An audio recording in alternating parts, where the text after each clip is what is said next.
ye obi a oye star ye nim no ye nyina ye nim Kwaku Manu na sen one ne yere ye nya tinton tan oba ne se wagya no ti bebre na aka se Kwaku Manu enya ye broken heart eno mpo mame agrada be ka se aye wo granting interview a won forget se nkrofo ho nsem na won concentrate about ne broken heart na wanya no misa questions papa ewo eyi so eye lady bi a what cry friend honam sardine e de nsem bi ebre Kwaku Manu eyire na emo nsem ye si ye no ye nyina ye nim dodo na ye nyante nsem na afane so ye mu bebre na ye di eye Kwaku Manu achi ye ta na achi because Kwaku Manu be obegire bia okare ne yire no eye high won boni dimbone Kwaku Manu say o yo bi obebi account for the first time pa na ye ne ma no eye 200 Ghana cedi and of this start account be enne wono so wabeye ode focus honam sardine say sa Kwaku Manu yiri na wakonya sabi broni basa bi na waware no wode na ba TikTok so ono be tran so ka say wo bia men fight man honam sardine so wo bisa Kwaku Manu yiri ne say app yi so hu so bia twe camera besi na nim say come on Kwaku Manu ne yiri ana e por so hwe sa lady Kwaku Manu yiri na so wangogo Kwaku Manu wife enti ye hwehwe okra ye hu senye Kwaku Manu kra nka wo kunu broni no aka hwehwe no kra ye hu ti Kwaku Manu na apese of the sister obi aka so fight bi ama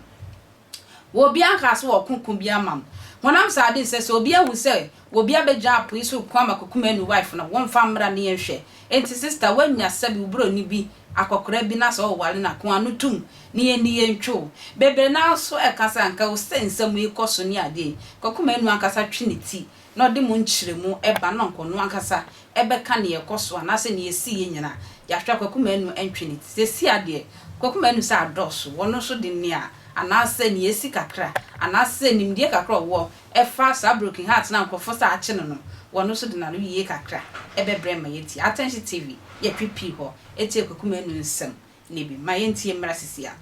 policy say ye jawade but amanfo pinchire mu na wo say amanfo asom ye on de Kwaku bra bekyirem obi dia nko ba be say obi dia na nko ba ma comment on fine I fa asom tu kofofo me ye interview me ye actor me ye musician me ye radio presenter no ma bebre na yakopon de adua me tama me ye interviews na me call interviews sisi asem ya be ya amanfo ka tu na base opa ma me ko bi platform so sisi ya ye be bisa me ho asem se Kwaku Manu kwa bes na fa so a ebia wo no yire mojai me pa timi so obi ba me platform so na se me bisa na wade ho asem opa obechirim opa wonchirim opa ofili so ochirem obechirim ti me pa ana me mechirim nsem se ni se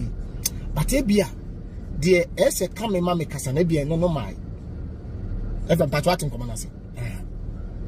enti obia wo said wo sibi hande ya ebia ofili se wo kasa e wo out man kofo hu no sympathy se bia nipa somasi e fan say woni me agai what ya say nipa somasi ni me agai na bia wo kasa membremu obia ebia woni ni kuna na ne yire agai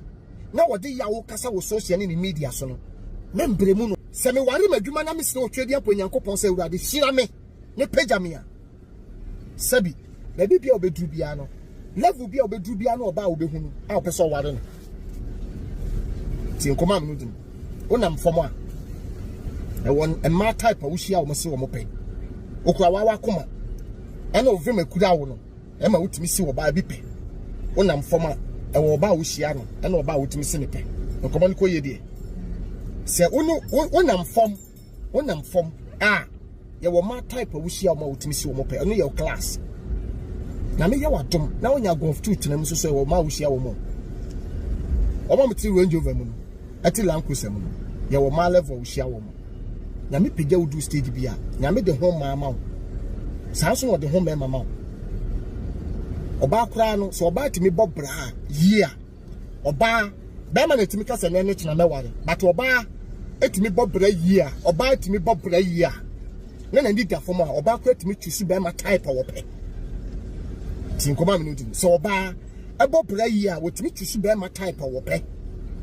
Hello, I'm talking to somebody. But I knew a bang guy, not for banning 19 euros. bema bi no oba bi agya asisi ai but odi bema ne na maduro so odi oba ne na maduro so die ntira e ka wo no nko no na ka oba no sabi wonya bema bi ama ne wane ne da awo kanti odi ne nam bema traso ko wanim moving forward ko wanim asimo me kasa kira badwemba nko awo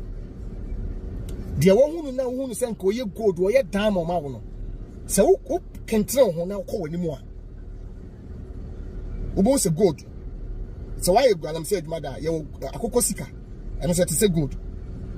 but e bia be hu se de ne kura wo no na wo hunu se ye gold but na bia na enye no a ye no obi timi start ye no obi nko na wa nya nyansafo a wade be kun awade be mo abodam awade be mo aduma egu sabi ye mu bi ekuta hye wofo akoma